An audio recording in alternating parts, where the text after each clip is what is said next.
There are 95 officially named neighborhoods inside the city of Portland. 90 of them almost get no attention. 5 of them actually are worth your time, especially in 2026. And today I'm going to show you 3 of those 5 because the other 2, honestly, I'm just not ready to hand out yet. These are real Portland neighborhoods inside the city, walkable, no excessive giant HOAs, so definitely stick around because I'm also going to tell you the exact price range each of these are selling in right now. And by the time we get to the third one, you're going to understand exactly why it's about to get a lot harder to buy into. Let's start with number 1. Now, neighborhood number 1 is St. John's of Portland, Oregon, way up in the northern tip of the peninsula. And I'm starting here on purpose. Right now, this neighborhood still feels early, and that's the advantage. If you want in before the rest of Portland actually catches up, pay close attention here because this one has this small town inside of a big city feel that genuinely does not exist anywhere else in Portland. It grew up as its own independent town before it was ever annexed into the city. And it still carries that same identity. Its own main street, its own bridge, its own personality. You've got longtime families, a growing wave of artists and young professionals in a community that is fiercely proud of that freaking neighborhood. Now, nothing here looks polished yet. And that's exactly the point. You're sitting at the tip of the peninsula right where the Willamette River bends. And with that St. John's Bridge, genuinely one of the most photographed bridges on the entire West Coast. And I stand by that. And it's your backdrop. You're about 15, maybe 20 minutes away from downtown Portland. And you're also minutes away from Swan Island, which is one of the largest industrial employment centers in the entire metro. This is what it looked like in Kenton and the Alberta Arts District right before both of those neighborhoods took off. Same setup, same signs, just 5 to 10 years earlier in that same cycle. Now, the lifestyle here centers on historic business district alongside the North Philadelphia and North Ivanhoe, a real walkable main street with independent shops, a long-running record and camera store, and a genuine small-town Saturday morning energy. This is the type of neighborhood that people drive through and dismiss right before it actually changes right underneath them. St. John's is a part of that Roosevelt High School cluster, and the neighborhood association here is one of the most active in the entire city. Genuinely engaged, everything from park upkeep to new developments. That kind of built-in community involvement is exactly why families who move here tend to stay for a very long time. You'll find a real mix of housing stock, classic early 1920s bungalows and craftsman style four-square types of home close to the core. And then you also get a mix of newer infill construction on the same corridor edges, and some genuinely feel underpriced fixer-uppers if you're willing to put in the extra work and achieve that forced appreciation. Most buyers won't even consider this neighborhood until it's already out of reach. Here's why that actually matters if you're thinking long-term. As of right now, the median home price in St. John's is sitting around $430,000, well below the actual Portland Metro median of roughly $530,000 to upwards to $600,000. St. John's sits directly on the river. It has one historic own core, and it's still priced well below comparable in the city neighborhood with half its character. Now, think about this. The riverfront redevelopment that is occurring right now, it's already underway. The industrial land nearby is being reimagined. And once that momentum is visible to everyone, including relocation people like you, this pricing window closes. Numbers shift month to month. So treat this as a snapshot, not gospel, but the gap is the story right now. For food and shopping, you've got a small but growing collection of breweries, pizza shops, coffee shops, the historic theater downtown that still runs first-run films. It's not flashy, it's real. And it's 15 minutes from anything downtown Portland offers if you want more of that aspect. And outdoor access here is genuinely underrated. Cathedral Park sits right under the St. John's Bridge Park along under the river. And then you have Pier Park. It has one of the best skate parks in the city, plus disc golf, forested trails. If you got direct river access for, those water recreational activities like kayaking and paddleboarding, one of my pastimes for sure, minutes from your front door. Now, one thing most people don't realize about St. John's is that appreciation here is happening right now, block by block, not neighborhood wide. The streets closest to the historic core and the riverfront are moving very differently than the streets that are very further out. That's the kind of block level knowledge we walk clients through directly, which is one of the more reasons it plays to have someone local in your corner before you start touring homes here. Now, let me show you the next neighborhood, because this one is changing for a completely different reason. And we're still early in the cycle, by the way. That applies to everything in this video, but it's especially true for what's coming next. Quick favor before we keep going, okay? Drop a comment right now with 1, 2, or maybe 3 neighborhoods that you're considering leaning to here in the Portland Metro so far. I definitely will read them, and it helps me know which areas to cover next in the future videos. I appreciate you doing that. Now, neighborhood number 2 is Montavilla. Over in the Southeast Portland, I want to be upfront.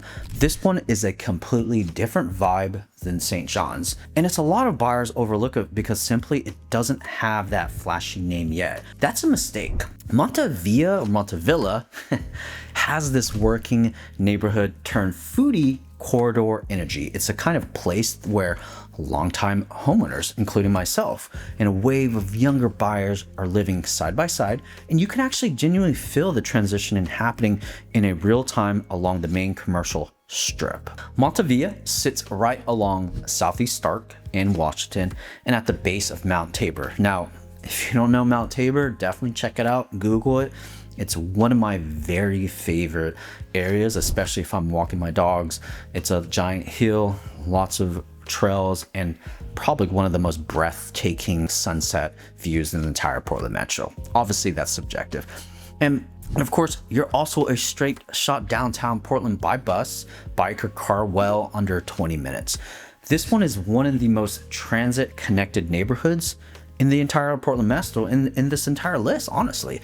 And that convenience is exactly why it's starting to draw attention. The lifestyle here is built around the main street itself, like I mentioned earlier, a genuine walkable business district with a weekly farmers market, a strong brewery scene, and a real neighborhood hangout feel. Whenever you see this kind of foot traffic, especially returning to a specific corridor, values always follows. The neighborhood is also served by strong local schools and the Montavilla Community Center. It anchors genuinely a tight-knit local identity, youth sports, community classes, recreation activities, neighborhood events. This is exactly the kind of detail that quietly matters most to families, believe it or not, once they've actually moved in this specific area. You've got classic 1920 bungalows, very similar to what I mentioned earlier into the St. John's, post-war ramblers, a real wave of new construction. You also have mixed income deployment houses such as duplexes, triplexes, small apartment buildings. Definitely going up, zoning has opened up across this specific neighborhood. This isn't speculation. This is already happening block by block, very similar to St. John's. Montavilla is currently shifting at a medium right around $450,000 to $480,000. Still way below the Portland national average, but noticeably ahead of where St. John's sits today. You don't get this level of new construction activity by accidents. You're seeing it all around. Builders go where the underlying land value is, and while walkability already supports it, and it's becoming a very noticeable trend where you're starting to see a multitude of people, and I've even helped past clients choose this specific area because of that new construction appeal. Maybe they're not necessarily wanting the 1920 bungalow. They want something new construction, but they also want walkability that actually supports it. And Montavilla definitely checks those boxes if that's what you're looking for. As the corridor along Stark and Washington keep filling in, this neighborhood, it won't feel the same in a few years, and neither will the pricing. Now, one of my favorite specific thing is the food scene here has become one of the most talked about in all of Southeast Portland. A real mix of longtime family-owned spots, local, You get newer restaurants that are built every year that have an actual serious following. But you're also minutes from Hawthorne and Belmont corridors if you want an even bigger night out. And for corridor access, you genuinely can't beat being at the base of Mount Tamper Park, like I mentioned earlier, an extinct volcano inside the city limits with reservoirs, trails, and honestly, like I mentioned, one of the best skyline views of all of Portland. All walkable from your front door. Here's the thing about Montavilla. The zoning changes are constantly ongoing, and that's driving that new construction that I mentioned a few times already. That means, also means the lot next to you, it could completely look different in 2 years for better or for even worse. So knowing which blocks are protected, which are prime redevelopment targets, and which pricing already reflects that shift to the local market and current knowledge, that's a conversation, in my opinion, worth having before you even make an offer, before you actually start touring homes. Now, hear me out. This next neighborhood is why so many people quietly change their entire search once they see it, because it's the top pick on this list. Now, quick pause before we get into our top pick. If you're watching this video, thank you. Honestly, you are seriously considering a move to Portland, Oregon in 2026 or beyond, go ahead, give my team a call. My information is right here. Shoot us a text, drop a comment, shoot us an email. We help people like you navigate exactly this kind of decision every single day. And we can start building a real game plan around your timeline, what's important, your budget, and what actually matters to you. Okay, let's get into neighborhood number 3. Now, neighborhood number 3 is Multnomah Village. Tucked into Southwest Portland, this is the one I wanted to save for last on purpose. If you're torn between lifestyle and long-term value, this is where it all comes together. Multnomah Village, one of my favorite areas, is a genuine area inside the major city, and it has completely a different energy than the first 2 neighborhoods on this list. You've got walkable, historic businesses core, big mature trees, quiet residential streets, and families who move in and stay for decades. Nothing about this neighborhood is up and coming. That's true. It's been one of the most quietly beloved corners of Portland for years, and that demand has never really let up. Now, Multnomah Village sits in Southwest Portland, like I mentioned, minutes from Highway 26 and minutes from Beaverton, and of course a short drive to the Hillsborough Transport Center, which makes it one of the most convenient in-city neighborhoods for anyone commuting towards Washington County Tech Corridor, such as Nike, Intel, like I said, Beaverton, Hillsborough, while also being 15 minutes from downtown Portland and all the famous restaurants that we have here. You genuinely get an in-city address on the west side type of commute, and this is where lifestyle and small town charm finally come together. The village core along Multnomah Boulevard and Capitol Highway is a real walkable Main Street area. Independent shops, coffee shops, breweries, weekly farmers markets, that kind of place people plan their Saturday mornings around, and it's truly an experience once you're actually here. Multnomah Village is part of the Ida B. Wells Barnett High School cluster, and the neighborhood has one of the strongest, most active community identities in the entire city. Block parties, neighborhoods, typical associations, and multi-generational families who never plan on leaving. This is exactly the kind of detail that quietly changes everything for a family relocating with kids. You'll find classic 1940s and 50s bungalows, ranch homes, single level living, generally on much larger lots compared to Montavilla area than you'd find, especially in that area, specifically east side. You also get new construction. There's a true real variety here, and even the smaller homes carry a premium because so few owners ever choose to sell. And here's the number that tells the whole story. Multnomah Village is currently sitting at a median right around anywhere between $600,000, noticeably higher than both St. John's and Montavilla, and definitely above the typical Portland median average. As a whole, that's not coincidence. Demand here is already high, but supply almost never moves. This is a neighborhood where homes get passed down, held on for decades rather than flipped, which means genuine structural scarcity, not manufactured hype. As more buyers get priced out of the Northwest Portland area and Hillsdale, Multnomah Village is exactly where that demand quietly lands next. And once more buyers catch on, it's a genuinely game over on that type of pricing. The village itself is the draw here, and that tight cluster of restaurants, bars, boutique shops, local amenities, all within walking distance, plus quick access to Hillsdale and downtown Portland if you want more. And of course, the outdoor access here is excellent. You got Gabriel Park, one of the largest parks in the entire city, is right in the neighborhood. I'm talking sports fields, trails, massive dog parks, and a public pool. Plus, you have quick access to Woods Memorial Natural Area for hiking. This is the neighborhood people wish they bought into once they see what it looks like 5 years from now.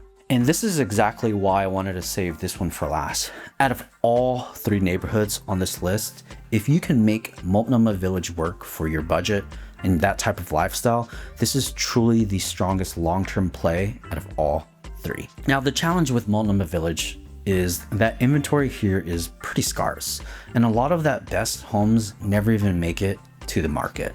Longtime owners often sell to people who they already know quietly through either a direct agent relationship first or someone they know personally.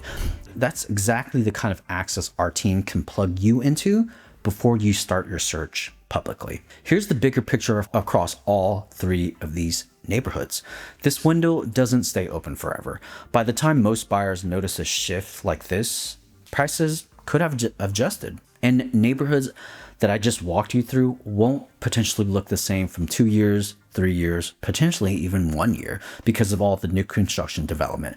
So to recap, St. John's if you want early momentum, real upside, Montavilla if you want walkability, visible growth, artists, more of that local appeal already underway. And of course, Multnomah Village, one of my favorites, if lifestyle and long-term stability are your top priority. If none of these 3 quite fit what you're looking for, definitely check out other playlists right here, because I'm going to be covering other specific neighborhoods, other specific suburbs here in the entire Portland metro area. And you never know, you might actually find exactly what you're looking for. If this helped you, definitely hit subscribe, hit the like button, hit that notification bell. I put videos like this every single week regarding what we're also going to talk about. You don't want to miss out. I'll see you at the next one. And also, if you're new here, I appreciate you hitting that subscribe button. And if you're actually considering making a move here in the Portland metro area, definitely reach out. Information is below and in the description. We'll build you a real game plan, not a simple generic one. I'll see you at the next one.